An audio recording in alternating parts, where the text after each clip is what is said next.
الحمد لله والصلاة والسلام على سيدنا رسول الله وعلى آله وصحبه من والاه وأشهد أن لا إله إلا الله وحده لا شريك له وأشهد أن محمدا عبده ورسوله صلى الله عليه وعلى آله وأصحابه أجمعين. اللهم لا سهل إلا ما جعلته سهلا وأنت إن شئت تجعل الحزن سهلا. اللهم إنا نعوذ بك من أن نشرك بك شيئا نعلمه ونستغفرك لما لا نعلمه. ثم أما بعد. Inshallah, today we'll start a new series of lectures about the evolution of Islamic law or fiqh, what is known also as the history of fiqh, or Tarikh al-Tashri' al-Islami. That ironically, some Orientalists actually start writing about this subject. Goldsieher, the very well-known Orientalist who died in 1921, wrote about the history of Islamic law. Another very famous name in this field is Joseph Schacht, who died in 1969, who also wrote a number of articles about the history and the evolution of Islamic law. Muslim scholars also wrote about this subject in the modern time. Sheikh al-Khudari and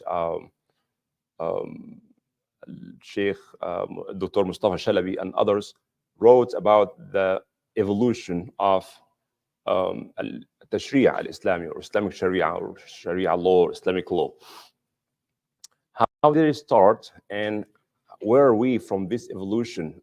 Because Islamic law, as we mentioned before, is flexible and dynamic and deals with different times and places and answer new questions. So how did it start? So today, inshallah, we'll start the first era or generation of Muslims.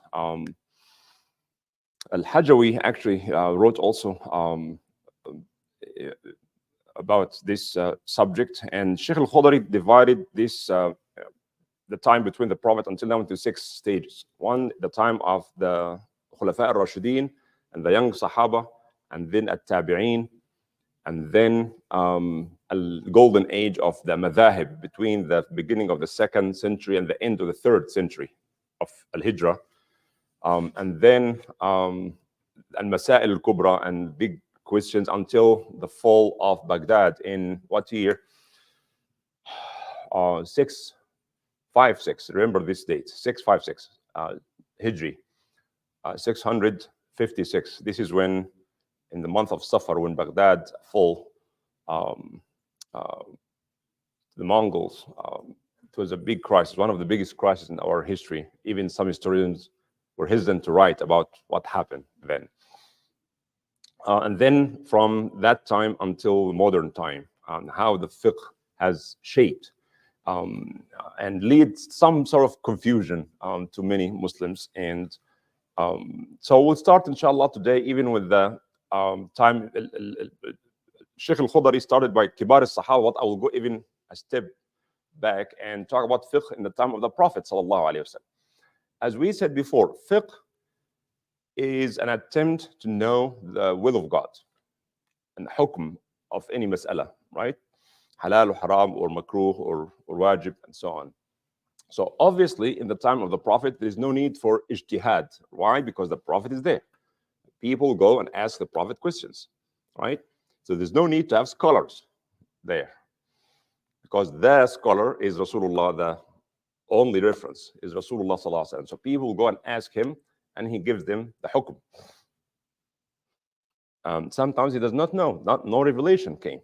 So he would wait for revelation to come, alayhi salatu wasalam, and then the Quran answer these questions. Does he give a hukm out of his own opinion or ijtihad, sallallahu alaihi wasallam? That's a big question, and some scholars said, no. The Prophet does not need to make ijtihad, because ijtihad is try to investigate and find out. But for Rasulullah, he get the answer directly from Allah, so he does not need ijtihad. Others said, no, Rasulullah sallallahu alaihi wasallam practiced ijtihad, right? Sometimes when there's no revelation, he would make ijtihad. And if the wahi did not say anything, this means the wahi approves the ijtihad, and this becomes a source of legislation, right? Becomes sunnah. but the ijtihad need to be corrected or to be perfected, then the wahy would come and comment on it. Did it happen? Yes, it did happen. When Rasulullah sallallahu alaihi wasallam, after the Battle of Badr, there was like prisoners of war, so it didn't know what to do with them. What should we do with these prisoners of war from Mecca? Should we kill them or just accept fidya or just let them go? Of course, letting them go in the time of war is not a good idea. So it came down to two opinions. One is, should we finish them because these are the worst enemies of Islam, or accept fidya, money, and let them go? So Abu Bakr said, let's accept the fidya. So this money will strengthen us. We can build stronger army, and they are still our cousins and relatives, so let them go. And Omar said, no, no, no, no, no. These people are the worst enemies of Islam. When they go back, they will come back to attack us. Finish them off. And Rasulullah chose, as usual, the easy opinion, right? So he accepted this money and let them go. And Quran came and says, don't do this until no more war. Another situation when Rasulullah used to go and pray the funeral prayer for the munafiqeen, and Allah subhanahu wa ta'ala told him, never do this again. So those who heard the Prophet and the Sahaba and they were like betrayed the community, Rasulullah out of his kindness, he would go and do the janazah and make dua for them until Allah said, never again. Okay? So, and also the ulama who said that, yes, the Prophet did ijtihad, and his ijtihad was almost always right, almost. They said that if the Prophet is the best example and the most wise person, the most qualified person to make ijtihad, and he taught his Sahaba to make ijtihad, so why don't we believe that he himself practiced ijtihad to be a good example for those who come after, right? And he, sallallahu alaihi wasallam, said that when you make, if the qadi or the judge or the mufti made ijtihad and he was right in his ijtihad, then he will get 2 rewards. But if he made an ijtihad and he was wrong, he will get only 1 reward.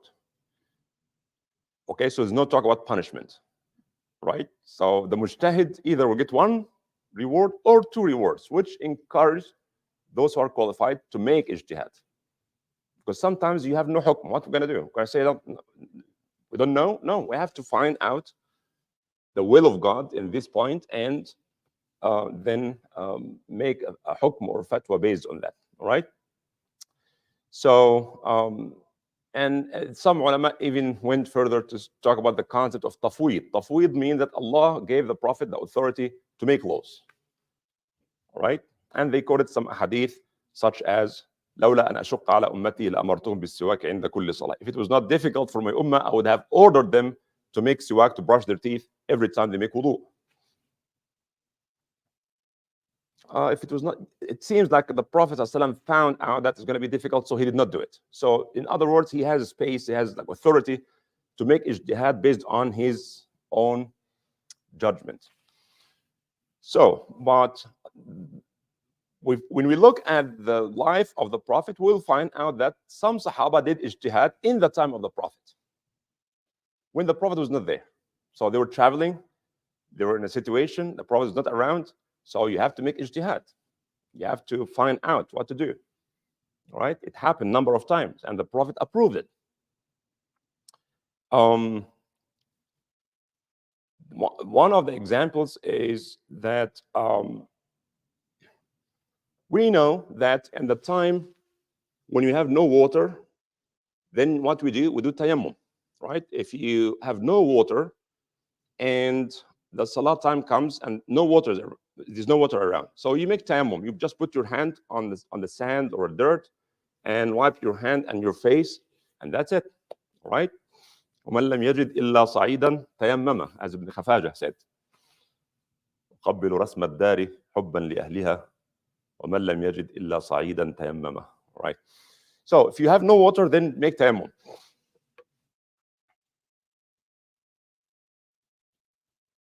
It happened that 2 of the companions were traveling and there was no water, and the dhuhr time came, and there's no water, so they made tayammum and they prayed dhuhr.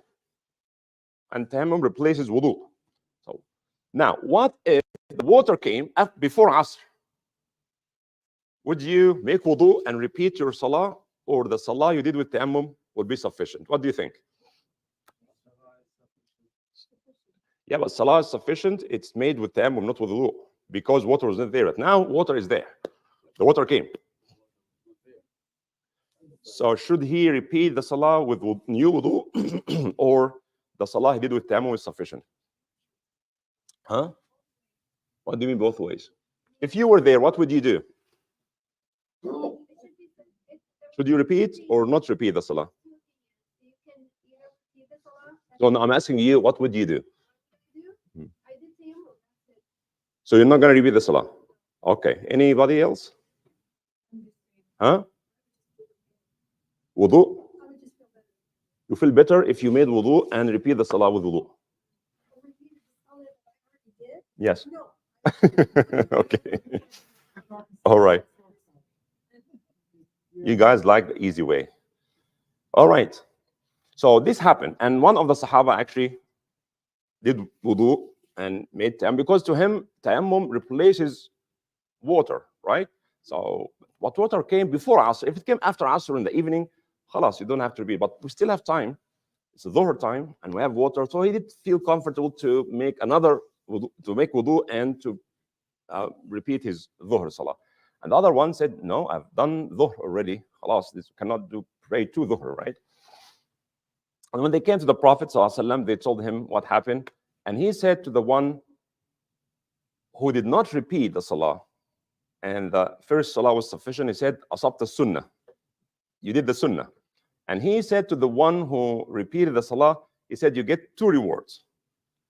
So a reward for praying with tayammum and a reward for repeating the salah. So the Sahaba, sometimes they have to make ijtihad in the life of the Prophet, but not when the Prophet is present. So they are far away, they are facing a situation, the Prophet is not around, then they have to make their own ijtihad, right?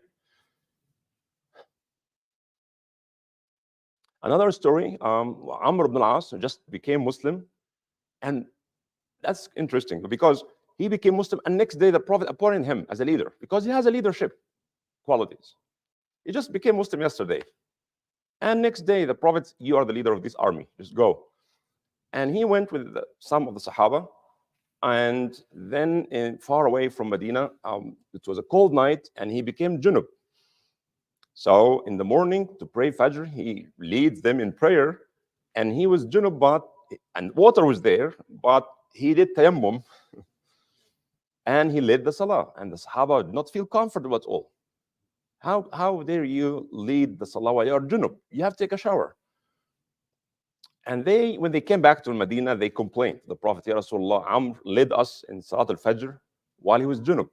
And the Prophet called him and said, Amr, did you lead the salah while you're junub without taking a shower? He said, Ya Rasulullah, didn't Allah say, don't kill yourself? The Prophet said, yes. He said, the water was very cold, and it was a very cold night. I was afraid that if I took shower with this cold water, I would have killed myself. So he was applying the Quran. That's ijtihad, right? He's applying an ayah in the Quran that's sounds like very irrelevant to the hukm in this mas'ala, right?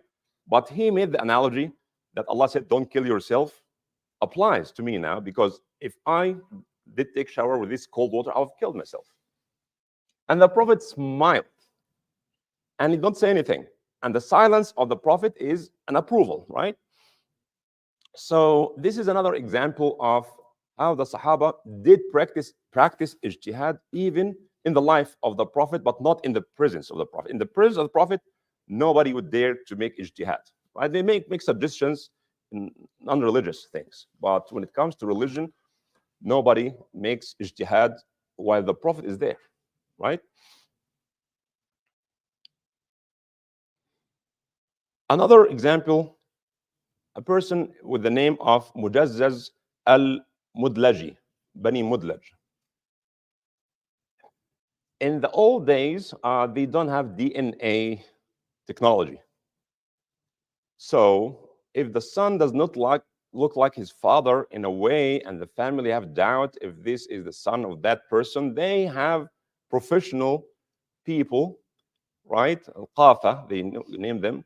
They know the etymology of bodies, and they know exactly how to look at certain things to find out if this boy is the son, or this girl the son of this man or not.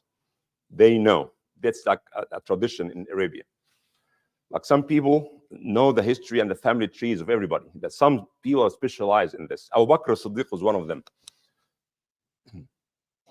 Al-Qafa.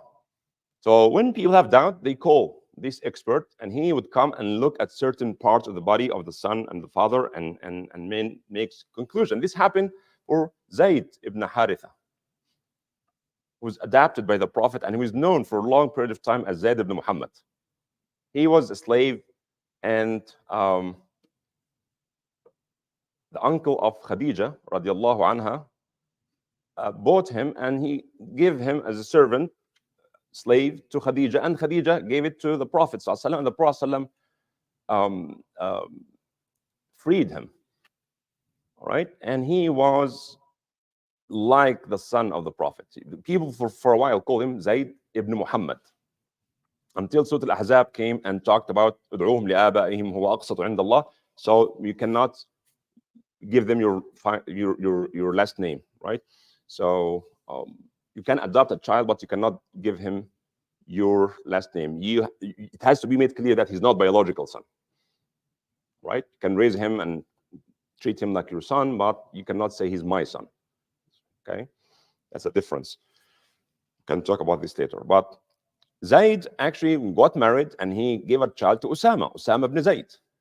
And Usama ibn Zayd was so beloved to the Prophet ﷺ, and people used to call him Al-Hib ibn Al-Hib, the beloved, the son of the beloved, because Rasulullah loved Zayd, and now Usama came. But Usama has darker skin than Zayd.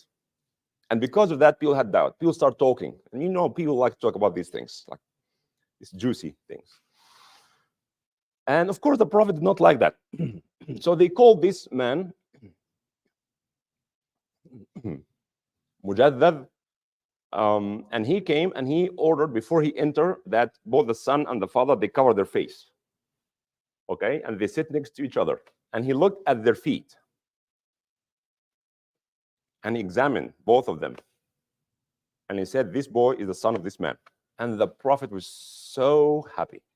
And he came, Aisha narrated the hadith that one day the Prophet came in, and his face was shining. He said, "Ya Rasulullah, what happened?" I said, "Did you know that Mujaddad al-Mudlaji made his ijtihad, yani his business, his profession, and he concluded that Usama is the son of Zayd. So let's make the Prophet ﷺ happy." So that's some sort of ijtihad. The Prophet could have said, "Allah told me this is what it is," but this ijtihad took place in the time of the Prophet sallallahu alaihi wasallam.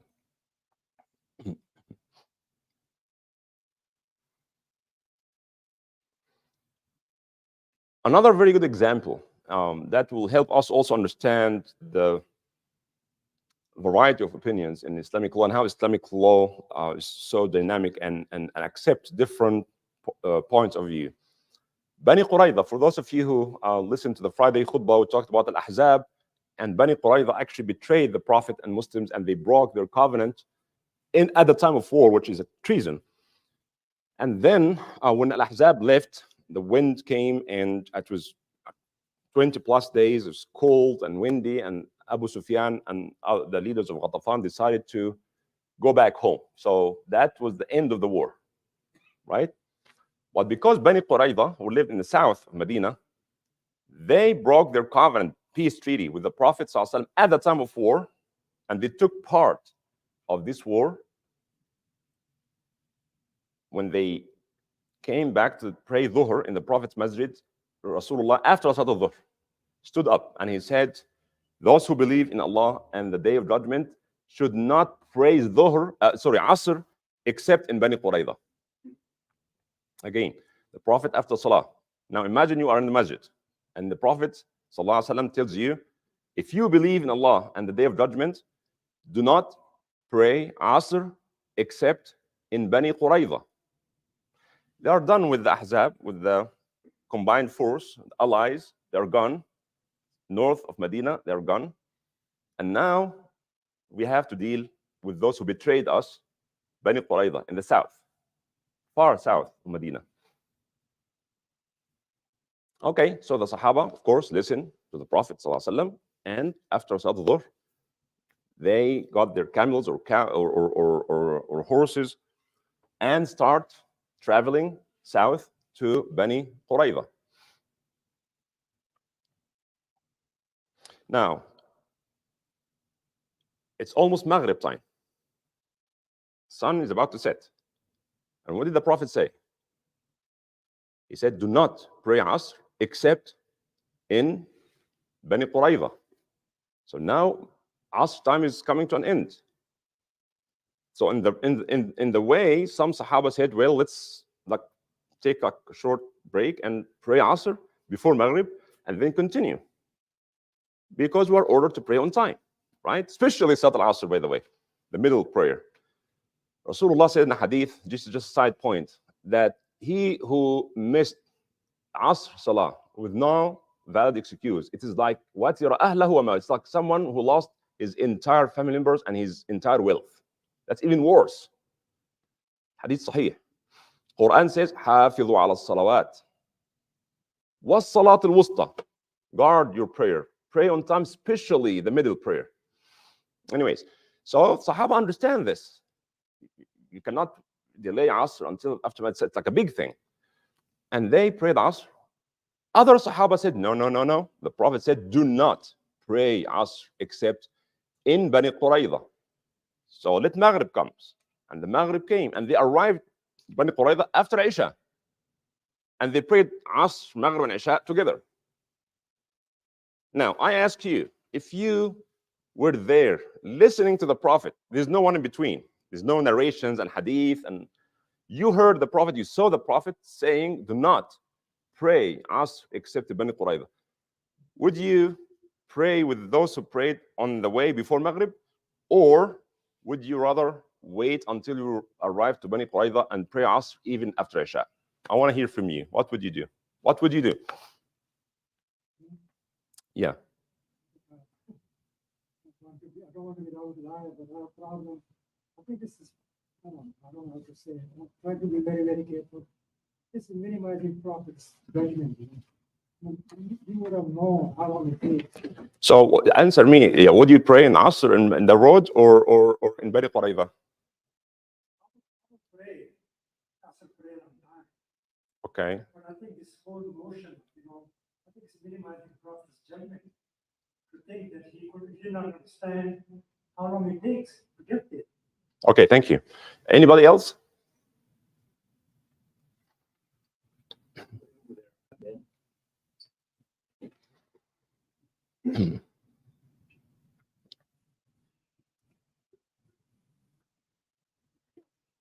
All right, so Adnan has to walking around. Okay, so Allah said, obey Allah and obey the Messenger. And the Prophet ﷺ told you, do not pray Asr except in Bani Qurayza. Can it be clearer than this? Right? So, who else want to say something, please? So you wait until you arrive to Bani Qurayza. All right. Okay, who else? It's okay, yes. But if God told you one thing and the prophet's telling you something different, who should you obey? See, that was not a question for the Sahaba. Never ask this question. No, but I'm asking, No, to them, what the Prophet says reflects the will of God. It cannot be contradiction. but he told you in the Quran, pray it on time. Yeah, who told you to the Quran? Well, yeah, but it came to you through and the Quran said, obey the Prophet. Okay? The God says, obey the Prophet. This is like epistemological issue now. Like that's much, much deeper. All right, so Quran says, pray on time. And in this particular situation, the Prophet himself, he knows where Bani Qurayza is. He knows also some can go faster than others, right? And he said, do not pray Asr except at Bani Qurayza. And to the Prophet, to the Sahaba, it was never a question, is it Allah who told you or not, unless it is like unreligious things. But when it comes to religious things that they don't ask the Prophet because they know this is coming from Allah. So Allah makes exceptions, right? So Allah makes rules and makes exception, right, Brother Ahmed? So Allah said fast in Ramadan, but He said if you are sick or traveling, you don't have to fast, right? So there are rules and exceptions, right? It's within the framework still. So who else? I don't want to call names. Yes. Why? Right.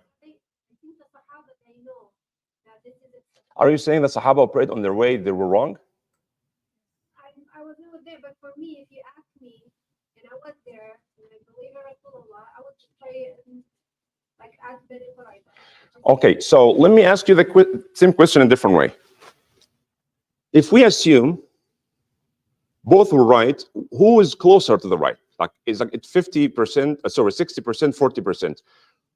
Which group would be closer to the truth? Those who prayed on their way and or those who prayed in Bani Qurayza? Because both arrived to Bani Qurayza. That's a good point. Both arrived. The only difference is that some took like 10 minutes break, prayed us, and continued. They did not disobey the Prophet, did they? They did not disobey. The others said, no, no, no. The Prophet said, do not pray us. Like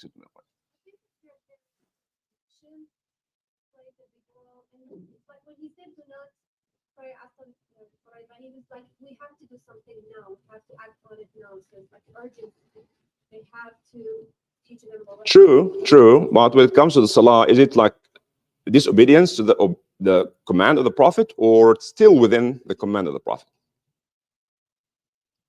Okay, that's the question. I need more to participate, please. Would you pray in the road or in the way, or would you wait until you pray in Bani Qurayza? You will wait? Who said? You will wait to pray in Bani Qurayza because the Prophet said, do not pray us except Bani Qurayza. There is a reason he wants to get there on time. Of course, there's a reason. Absolutely. Anybody else? Take one. Huh? I would wait. Same thing. Okay. We will wait. So, obviously, the Prophet ﷺ arrived after Isha. And when he arrived, they told him, Ya Rasulullah, this is what happened. This is what happened. Some of us prayed on the way because the well-established ayat and what you told us about the importance of praying on time. And some of us did not pray Asr until they arrived to Bani Qurayza after Isha.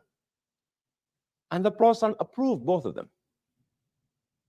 The point I want to make is much more deeper than the hukm of praying Asr at that time. The idea of how you deal with the Islamic text, with the Quran and the Hadith. Now, there was an area of ijtihad because those who prayed on the way, they did not disobey the Prophet. They obeyed the Quran and the Prophet. Quran says, guard your prayer, pray on time. Inna salata kanat al mu'minina kitaban mawquta. Right? And they said, the Prophet did not mean that we should pray Asr there because there's a special merit of praying Asr there, but he wants us to rush to Bani Qurayza. He used this terminology or expression, and they know what happened the day before. They know what happened on that day. They're done with this Ahzab, and now it's time to go to Bani Qurayza. So he wants us to rush. So praying Asr in Bani Qurayza was not a goal in of itself. The goal, the hikmah, the wisdom, the illah is to rush, don't waste time. But praying Asr on the way was not waste of time. It was fulfillment of another command. So we are fulfilling both commands. And those who prayed there in Bani Qurayza after Isha, they said, well, why should we take the risk to look at the meaning of what the Prophet said? Why don't we go with the literal order of the Prophet? The Prophet said, do not pray Asr except in Bani Qurayza. And we should not take the risk because you may understand the context and the meaning and the objective, and you may not, right? That's ijtihad. Ijtihad could be right, it could be wrong. But if you follow the literal meaning of what the Prophet said, then you are on the safe side. Nobody can blame you for delaying Asr because the Prophet said, do not pray Asr in Bani Qurayza, except in Bani Qurayza. And from there, you can find the development of two schools of thought in Islamic law in general. that exists, by the way, in any legal system. One is that goes with the literal meaning of the law or the text, right? Especially in statutes law, like in France, for example. And others go with the objective of, or the maqasid of the text, right? The objective, the spirit of the law, not the literal meaning of it. That's why we have literalists, and we have the two schools of thought developed in the time of the Prophet. And this incident actually was the emergence of these two schools of thought, two way to understand, to read the text, and to conclude or extract hukm out of this text. Now, our task is more difficult because now we have a long chain of narration. So we have to first examine the authenticity of the hadith and then get to understand the meaning of the hadith. But for the Sahaba, they don't have to examine the authenticity because they saw and heard the Prophet themselves. There's no chain of narration that could be right or wrong. It's even clearer. The good thing is that the Sahaba who prayed on the way never blamed the Sahaba who delayed the Asr. Say, oh, you waste your prayer. And those who delayed the Salah, they never accused the Sahaba who prayed on the way of disobeying the Prophet. So this is another thing that we should learn. You are happy with one opinion, do it, but don't blame others. Right? Because we have a nas, we have a text. So if we don't have a text, it's more likely to have disagreements, right? If there's no text at all in the subject. If Allah says nothing and the Prophet says nothing about it. So we're more prone to have more disagreements or difference in opinions. If you have the text, and the text came directly from the Prophet, and the same people who heard it, they developed two different ways of understanding and following the command of the Prophet. If there's no text, it's more likely for us to, or the scholars, to have different opinions.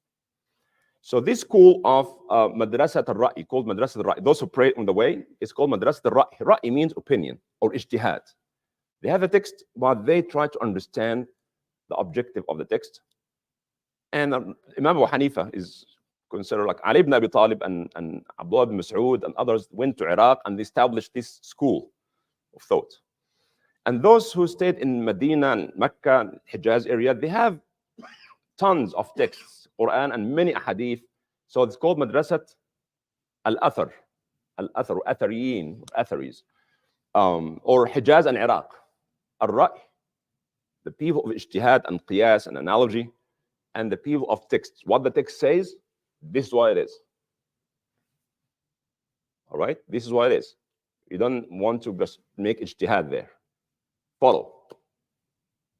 Right? So Madrasat al-Hijaz, you have Imam Malik, ibn Anas. He is a great representative of this school. And Imam Abu Hanifa was a representative of the other school, Madrasat al-Ra'i.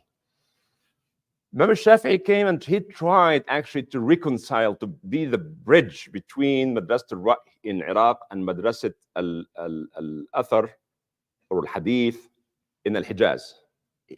And that's when he came to put rules that help the fuqaha to understand the text. That's usul al-fiqh. Okay, so we can talk about this later on.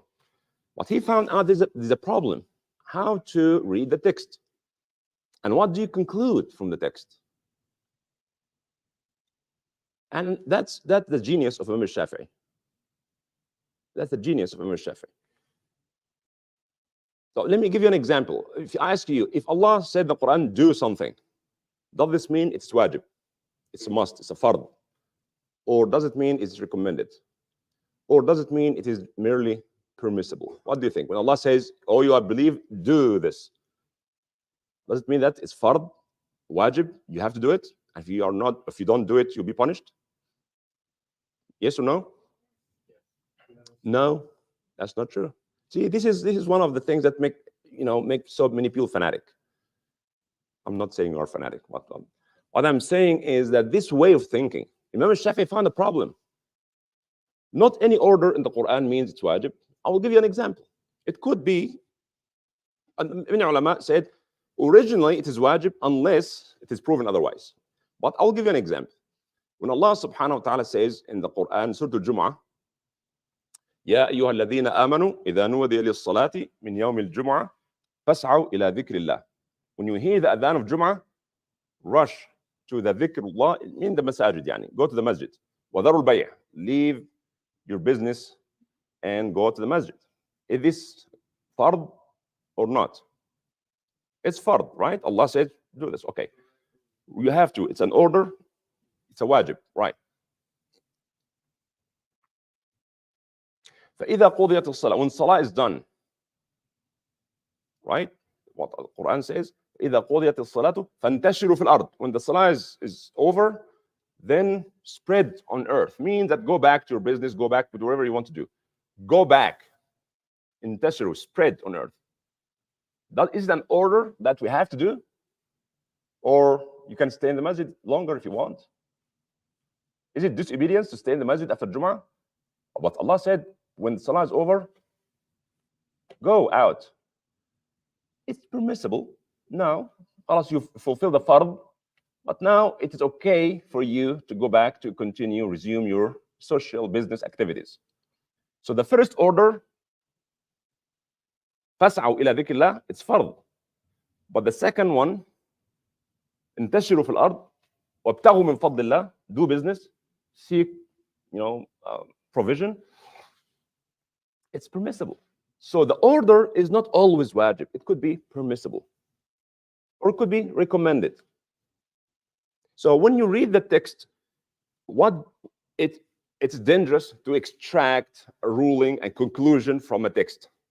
That's the job of the scholars, not the job. That's why you're opening a book of hadith and say, oh, the Prophet said this and that. Well, this is what it is. I remember very well in high school and college, your pant has to be above your ankle.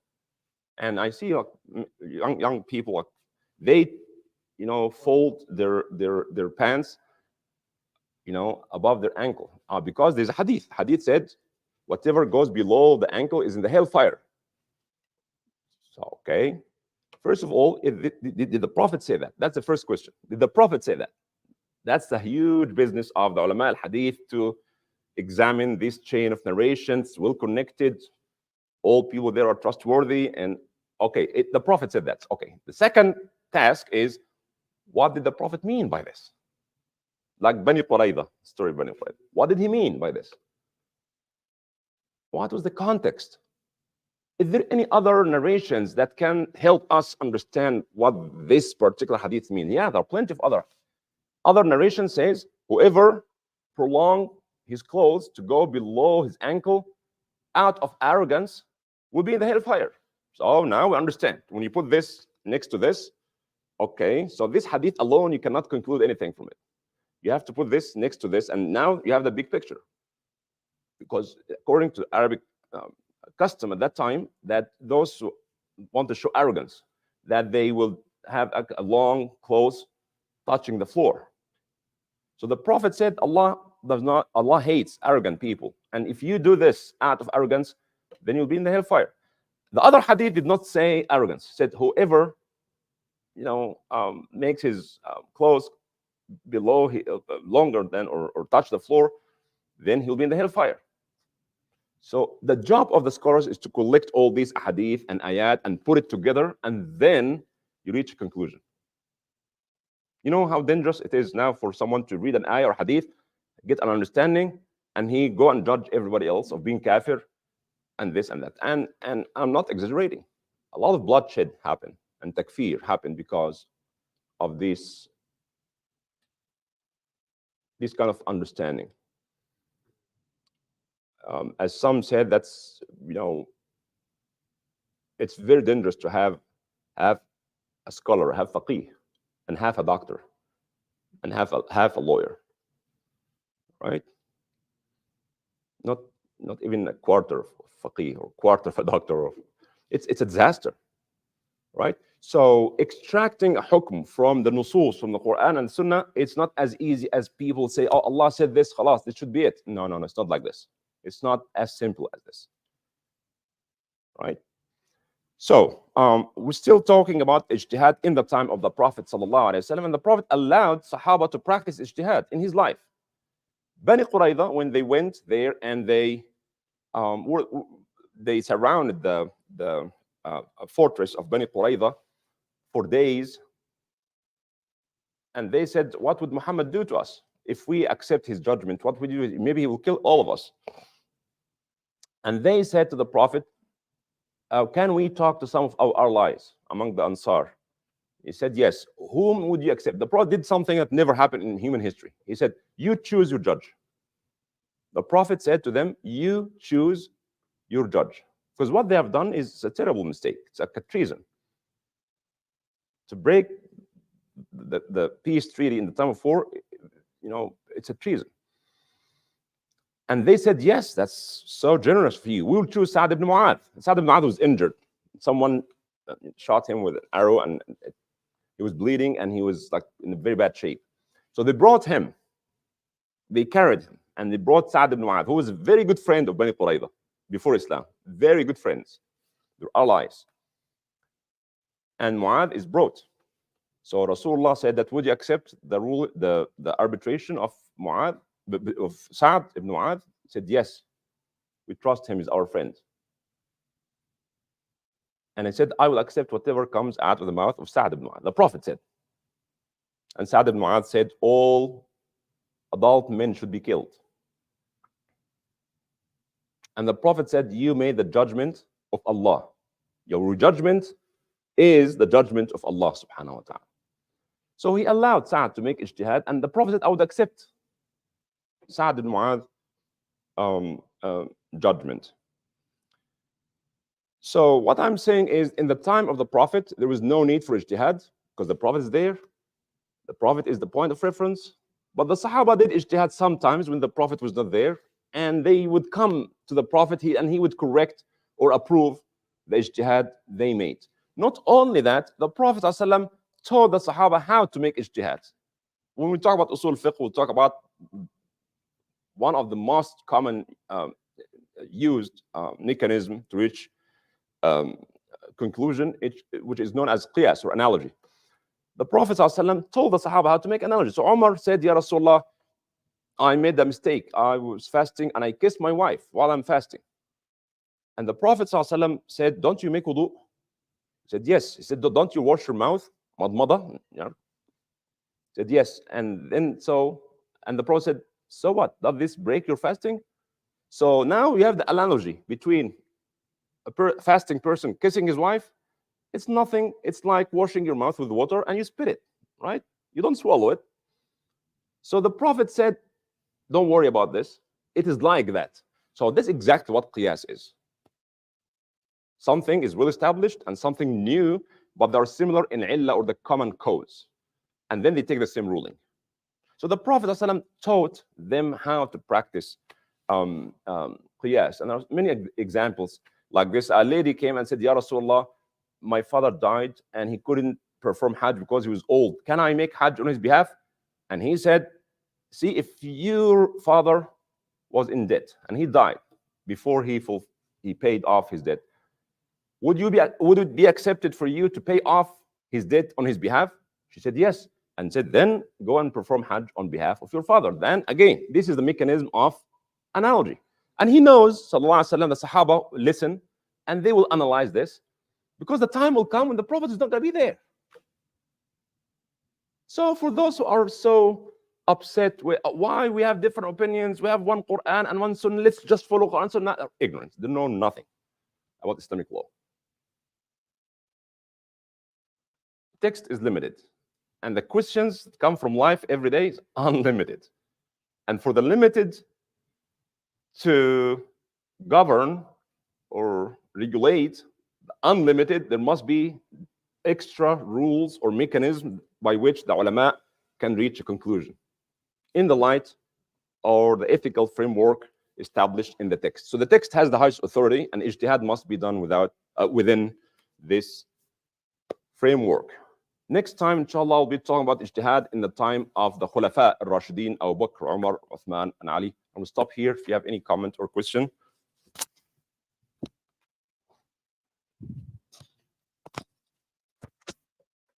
Any comment or question? We have still some time. Assalamu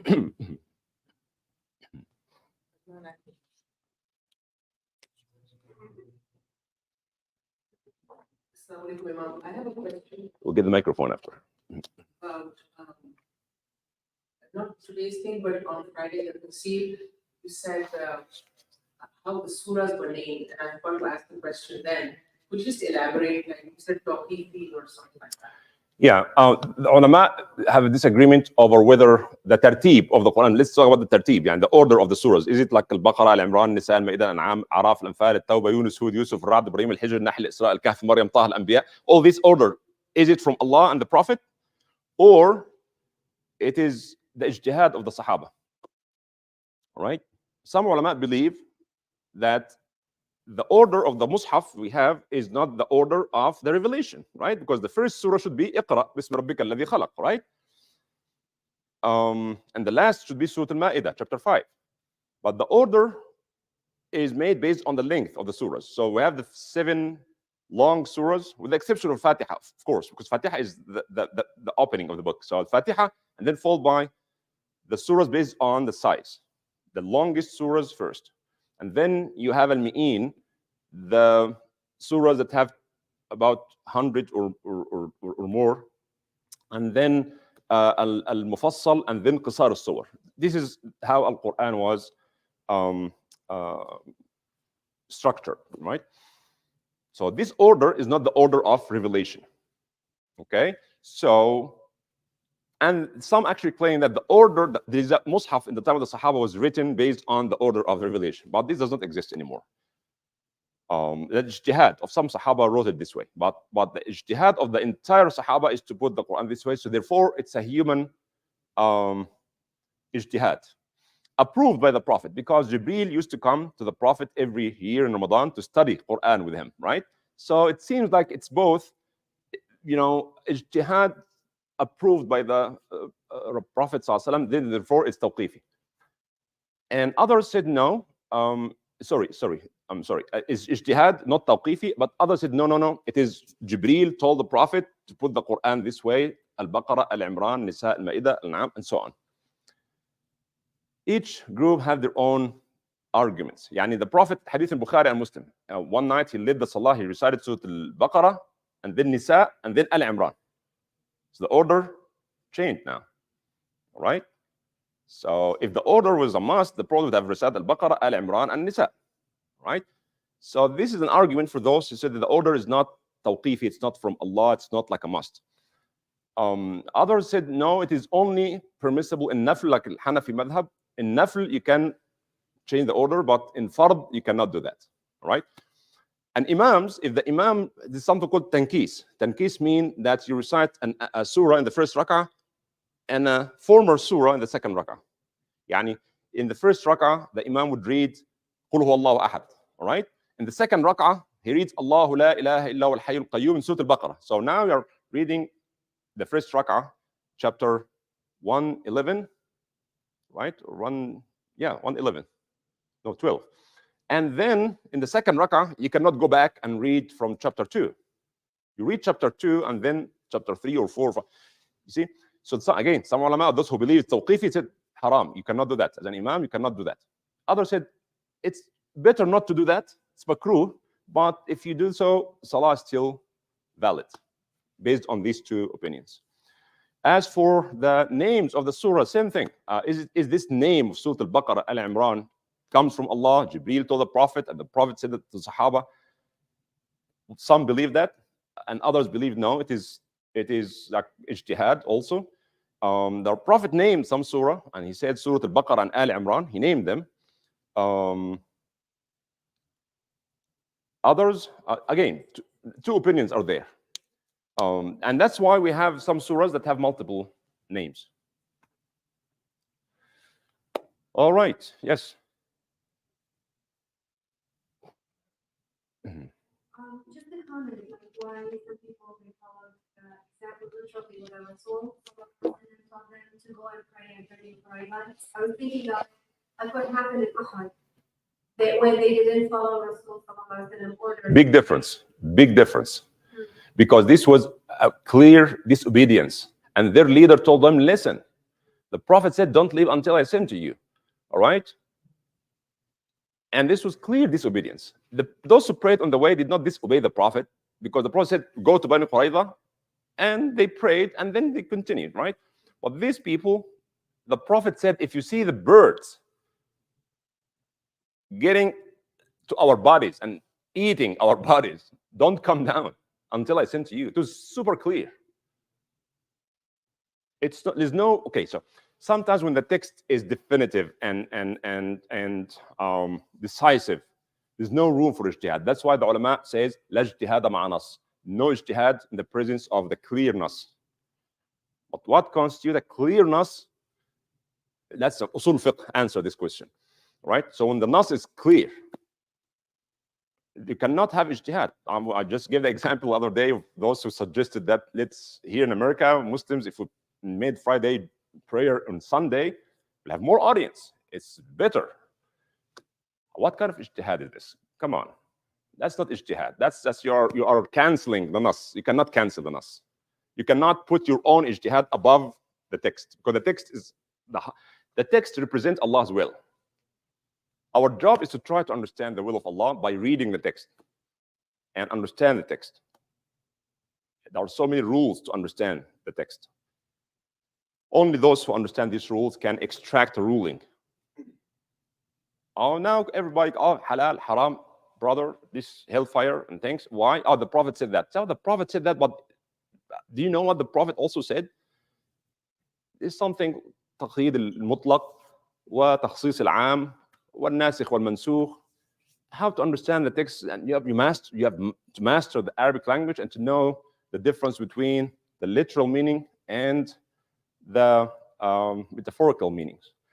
Okay, so المجاز, حقيقة والمجاز. Not only that, the ulama talked about what comes out of the mouth of the Prophet ﷺ. When the Prophet says something, is he speaking as a prophet, or is speaking as a human being, or is speaking as the head of the state, or is speaking as a judge? Does it make any difference? Yes, it makes a big difference. And this is how our ulama were very specific, and they discussed these things with no hesitation. Because if the Prophet ﷺ speaks as the head of the state at that time, then this is not a universal ruling. It applies to all Muslims at all times and places, that he is speaking as the leader of this time and this place. But when he speaks as a prophet, so how do we know? That takes a scholar to find out. Yes. Last question.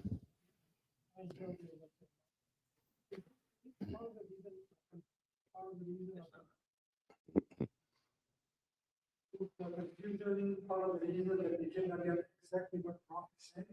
Like if he had told us, don't stop for Asr, Maghrib prayer, or Tumesh or Eid, pray Isha and pray out together, all the three. You probably would have given us the reason. The reason I'm saying this is because enemy is around, I want you to be safe and then pray over there. None of that confusion would have arisen. Is it possible that we just did not get enough information of what Prophet actually said? No. Like a Noah, he kept the certain members, that stay there no matter what happens. You could have said, because people can come behind you and the whole thing can fall apart. The defense can fall apart. That's what nowadays we do. We tell our child, don't go to the fire because your hand will get burned. And that's how the Quranic verses end. Like this happened, you go to Jahannam. It gives us a reason. If you do this, this will happen. And then we are prepared. We say, well, it makes sense. But it looks like there is some disconnect. No, it's not disconnect. It is what I call intended vacuum. Why? Because to allow different minds to reach different conclusions, which is good for the community. It's good for us. Islam would have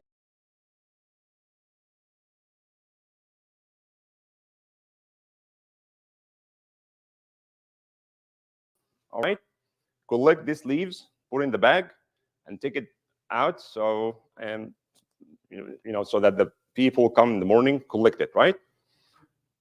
Or you can tell your son, your son is so smart, just go and collect these leaves, and he knows what to be done, right? So you maybe have two child. One will just put them in the bag and leave it where it is. And then you have to give him another order. So okay, take it back in the front yard, and then he will take it back to the front. Oh, no, you have to fold it. You cannot keep it open like this, right? So Well, but if you look in some Quranic texts, on most of the texts in the Quran, especially when it comes to rulings, it's usually general and ambiguous. And this ambiguity is good, it's a blessing, it's rahmah, it's mercy. If Allah subhanahu wa ta'ala wants us all to do the same thing, He would have spoken a language that leaves no room for disagreement. But Allah subhanahu wa ta'ala did that in an area, what we call it, the area of consensus. The well-established rules came in this language. No two people can argue about it. But the rest of the ahkam is subject to different opinions, and that's good. That we should be so thankful. Ya Allah, alhamdulillah, that you are leaving a room for a human intellect to work, to apply this ruling in our own context in Toledo, Ohio in 2024. If everything just came in, no legal system in the world can be static. Any legal system that's static and social norm change and the law does not change. Imagine if we're living now based on the Roman law that was made 2,000 years ago. It does not fit our time, right? So for Islam to be flexible, sometimes the Quran or the text says nothing at all, or said something very indicative that has more to do with ethics, and leave the rest for us. For us, I mean the scholars. I agree with what you're saying. And also the principle should stay, because you have to take the time. But if there's a direct order, don't stop on the way there. No, the Prophet did not say don't stop. If the Prophet said, okay, this is a good example. If he said, you know, okay, so okay. If he meant that you should get your goal, get your destination safely, therefore don't stop. Don't stop your. No, he did not say don't stop. If he said don't stop, people wouldn't have stopped. But he said it in another way. He said, don't pray us except in Bani Qurayza, so they understand that he wants us to rush, and we are rushing. We get there. We'll just pray us and continue. But if he said, do not stop. So if he told someone that I want you to take this check to Columbus, Ohio in no time. All right? You're telling your son, let's say, go give this check to this office in no time. What do you mean by no time? I cannot do this. Physically, you know, it's against the theory of relativity, right? You cannot be faster than light, right? Even the speed of light has some time. When you tell someone something like this, it means, can he stop at the gas station to fill the tank? Yeah. Can he go and get a cup of coffee on his way? Yeah. He did not disobey you, but he did something normal, does not really affect the outcome. So when you tell someone to do something, then it's up to this person to act or make judgment based on the circumstances that you told him to do. So he's focusing on fulfilling the order as soon as he can. But if you run out of gas, he has to find a gas station, right? So that's not disobedience, that's mercy. Please. Yep, I'm here. And Prophet was very chief and the leader of the nation. When he says something, there's a wisdom behind it. And if you explain the wisdom in one line, this is the reason I'm telling you to get there as soon as you can, so that you don't get hurt. But this is not, anything, so difficult to say. Why would it? Okay. What I'm saying is, there's something that might have been said, which is very difficult. What can we say? So, but this applies to the Quran as well. No, this. Okay, I will give you an example. When the Quran says the iddah of a divorced lady is 3 quru, what does quru mean? Oh no. See, now you have to go to experts. Who are the experts here? Arabic language. Scholars of language. No, said quru originally means period, and others said no, quru means purity.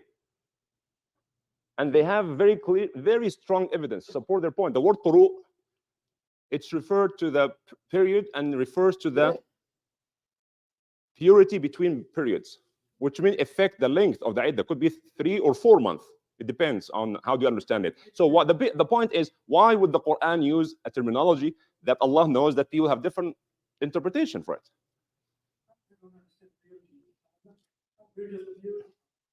The end of the period. The idea is, how do we know who is going to be the child, the father of the next child? So when the period passes before you are not pregnant, then you can make. I understand. I'm just giving you an example of how to understand the exact meaning of the word. No. You didn't get my point. My point is the term in Arabic. What does it mean? Do you need a faqih or a muhaddith or a linguist to answer this question? You need a linguist, right? So the linguist, I am giving this as an example. I was perplexed by this because from Arabic perspective, purely Arabic language, it's called mushtarak lafzi. Mushtarak lafzi means when you have a word that carries opposite meanings. There are plenty of examples like this. All right? So what I'm saying is, bottom line here is, the Quran sometimes does not say anything at all about the subject. Because Quran cannot address every question in the world. And sometimes the answer is open for discussion intentionally. Allah wants people to have different opinion. And I give the example of the hadith of the dog. And the Prophet says, if the dog licked your plate, wash it 7 times, one of which by dirt. The same exact text.